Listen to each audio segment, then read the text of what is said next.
Colby Wegter, you are the founder of Autonomy Agency, found on the web at autonomyagency.com. Thank you so much for joining us. Thanks, Catherine. Great to be here. Tell me a little bit about your business and how this all came about. Yeah, so it's relatively new as we record, but it is the result of me being in the agency world for 12 years, 9 of which where I was a partner and owner of a top 1,000 agency globally. But as part of that, a lot of agency owners experience burnout, and I did as well. And so it was one of those things where just kind of said yes to everything, and then burnt out twice in 2022, where I thought, both times I actually thought it was pretty serious. I thought I was going to die each time. So it's kind of like running the rigor of running a business. And so I made some fundamental shifts in my personal journey from 2023 onwards. And it actually got me down from like 70-hour work weeks down to 8 hours a week. So it was all built on systems. And surprisingly, we went from basically $1 million a year in 2022 as an agency to 2.5 million in the next 12 months. And so I started seeing a correlation of me saying no more and being really system focused instead of just doing everything, and the revenue going up as well. So it's kind of like working less and earning more. So I really had no intention of starting Autonomy Agency, but during this time I was networking with a lot of agency owners as well. And I could, like, several of them, I probably talked to over 150, maybe 200. Several of them, I would say, you sound exactly like I did 6 months before I burnt out. Right. And they were stuck in 6 figures and all that sort of stuff. And they knew it, like they knew they were there, but they didn't know how to get out of it. And so after overwhelming amounts of chats like this, it was kind of one of those things where I don't even feel like it was an option for me anymore, Catherine. It was one of those things where it's like, do I have maximum impact serving clients at the agency, or do I have maximum impact serving agency owners who have their own clients and, preventing them from burning out and burning the whole thing down? And so the answer was just kind of like, maybe you're the one to help. And so that's where Autonomy Agency has come from. So now I help basically exactly who I was a handful of years back. So someone who's stuck in 6 figures, saying yes too much, doing everything, kind of like the chief everything officer who wants to get to 7 figures, but is absolutely terrified of what that looks like in their current form, and would love to have an actual autonomous, as in say yes and no to whatever you want without fear. To be able to have that autonomy and freedom through their agency instead of the other way around. So it's kind of giving them the ability to run their agency by design instead of by default. I've got a diverse set of people that listen to this podcast, corporate, like just corporate through and through. They rural communities, agriculture. We talked about that a little bit. Mm-hmm. Can you define exactly what is an agency? What are they doing? Because if you live in corporate America, you already have teams of people that do stuff and you don't even know what they're doing. It just, the gears work, the engine works. So do you mind explaining that? Yeah, what I would say is, like, kind of, agency owners that were probably going to be somewhere between, like, say, 400,000 a year and 2 million a year. And they've gotten there. And when I say agency, my specialty, of course, coming from the marketing world is marketing agency owners. So my current client roster, past and present, have been people in, video agencies and copywriting agencies and full service digital marketing agencies, specializing in branding, like all that sort of stuff. So it's like pretty much anything, marketing a business online. They're going to have their own clients. They're going to be service-based agencies. That's who I can help. And typically I would consider myself, I'm not a 0 to 1. I'm not a start your agency. I mean, I could, but I don't want to make that my core competency. You have a validated offer, you have existing clients. Let's get you to get maximum value out of those clients instead of constantly chasing new ones, right? And that's kind of one of the core pillars of the program. And what I teach people is that, we've been hardwired to just chase and like go pursue new business and like hit those numbers and all that. And we kind of like, it's the moment the sale happens, almost, we think the work is done. I have the reverse idea, is like the moment the sale happens, you should be strategically placing out a roadmap for you and the client, right? They're not going to be identical roadmaps. Yours is going to have a little bit more nuance internally, but each side should have a roadmap of how are we going to further this relationship? How are we going to give you value for investment? And so that was kind of my specialty. That was one of the big changes of going from, it took us 5.5 years to get to 1 million as an agency, but how did we go from 1 to 2.5 in 12 months? That wasn't doubling our client roster. That wasn't chasing new business. That was looking at every single client and coming up with an action plan to basically double their value, or at least increase it by 20 to 30%.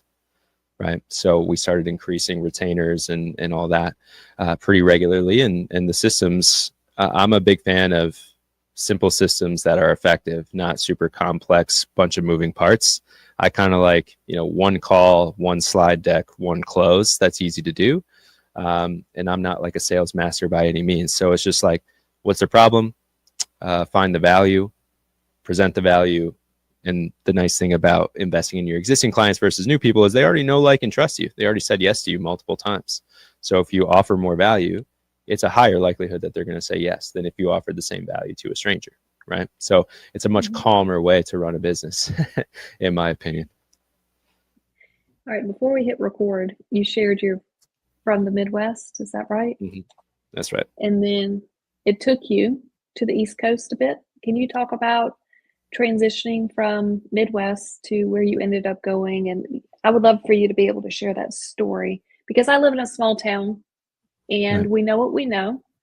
And if we don't ever kind of get out consistently and get to see other things, sometimes we miss opportunities. So I would love to kind of hear your story, if you don't mind sharing it.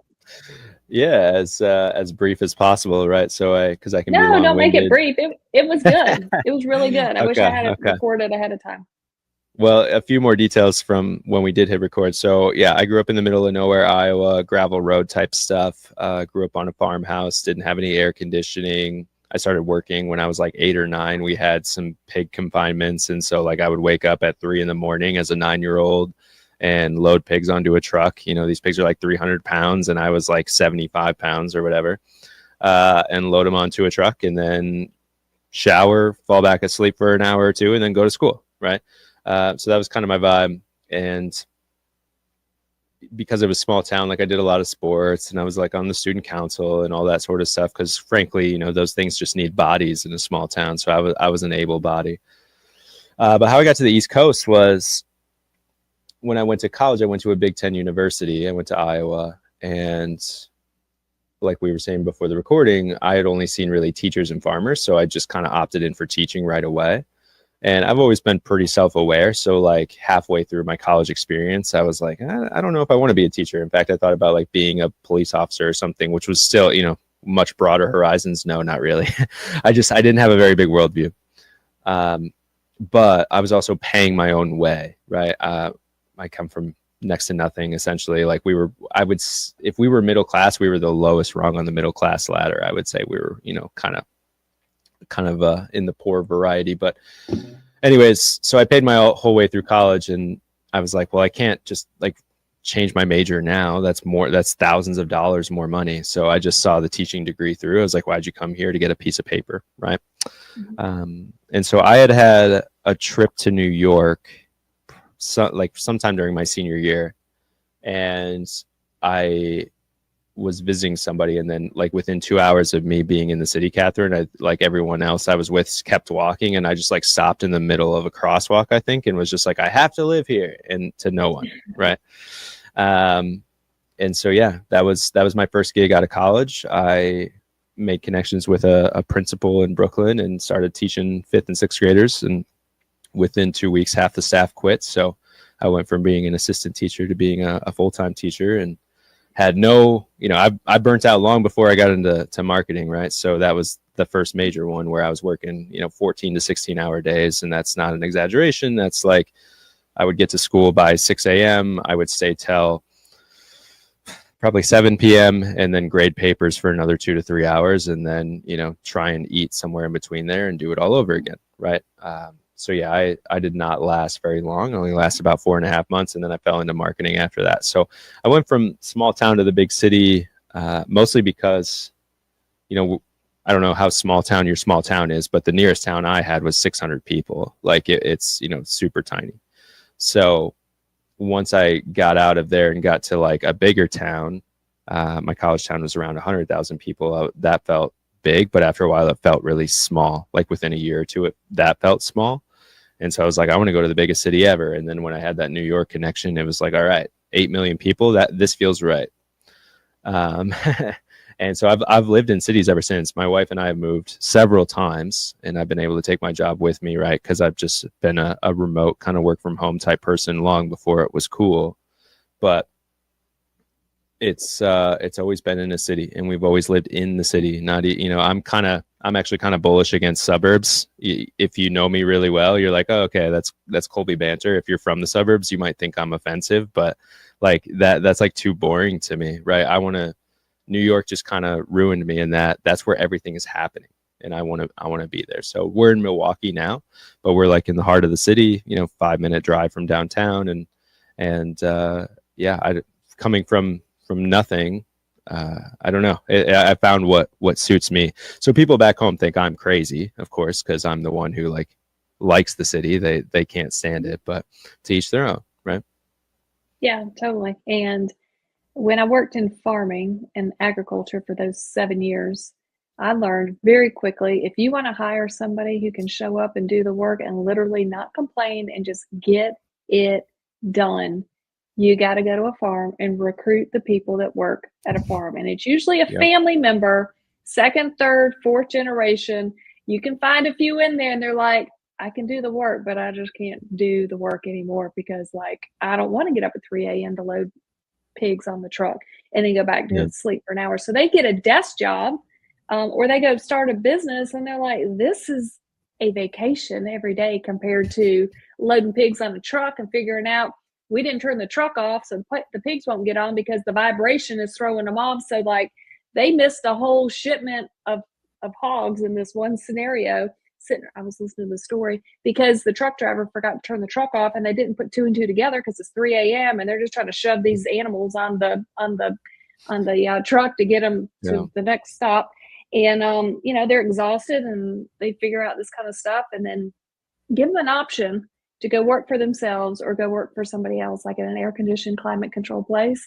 And my God, if you would get the best workers, the best, get stuff done people, I think come from agriculture, especially if you've been born and raised and lived in that environment. So, fully agree. And problem solvers too, right? Like if you're on a farm, there's a million things that you just have to have so many tools in your toolkit, so to speak, of things you can fix and solve. And, I admire the people who did it a generation ago because they didn't have YouTube to figure this out, right? They just had to figure it out. So it's one of those things where obviously, it's the landscape has shifted dramatically in the farming community, especially, but just in general, like how people work. I think it's a fascinating subject, because everyone's looking for the most amazing hire.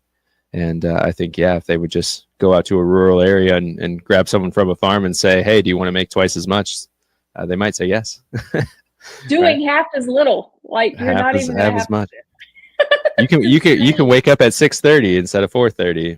Believe it, right? Yeah, that kind of thing. There's a whole nother animal. Well, pun not really intended there, but there's a whole level of opportunity sitting right there. So I appreciate you sharing that. And you've mentioned burnout a few times, and you appear pretty young. You don't seem like you're 80 and you've experienced burnout, but it sounds like you've gone through some burnout.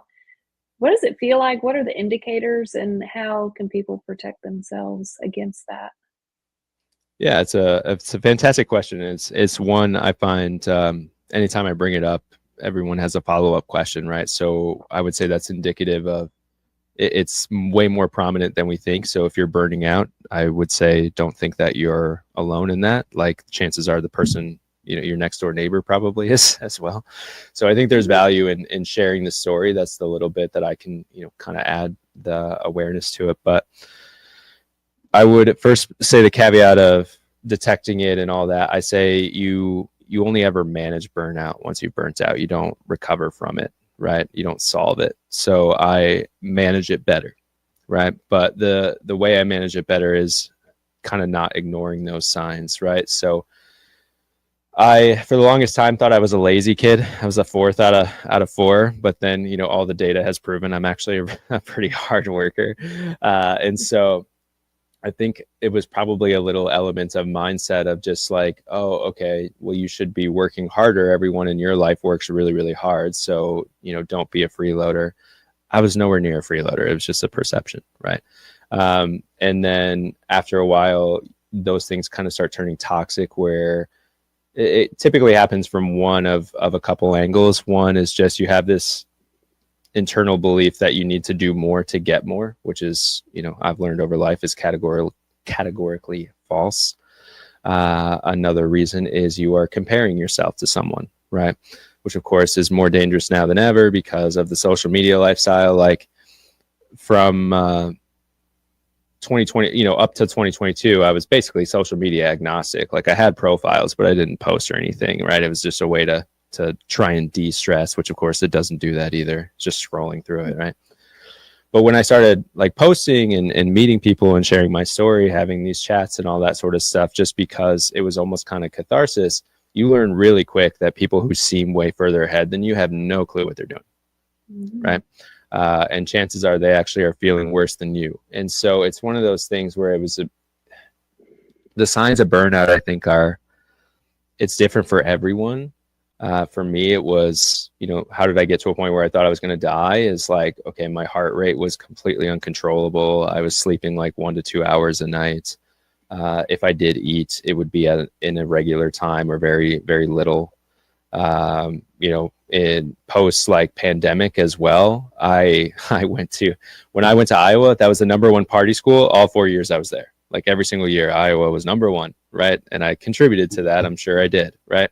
I probably drank more in 2021 than I did like my senior year of college, because it was still peak pandemic and what else is there to do? And I was stressed, and it's an easy cope, right?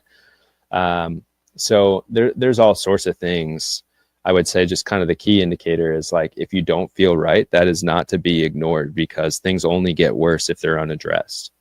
So like as an example, you didn't ask this, but like one way I try and manage it now is it's been one of those classic entrepreneurial weeks where like everything internally is breaking and nothing is going right, but like everything externally is looking really good, like best sales week of my young company and all that sort of stuff, right?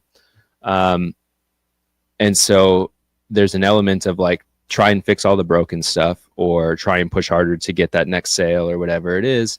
And I found for me is I have to put like rest and relaxation on my to-do list, or I will ignore it. And if I ignore it, I'm going to be no good in like 3 to 6 months time for a longer period, in which case all that hard work I did will have to be drastically paused anyway.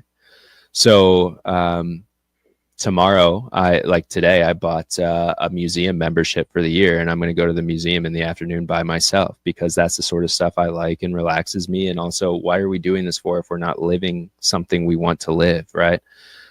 If I'm going to help clients of mine create their life by design, then I need to embody that and model what that looks like as well, right?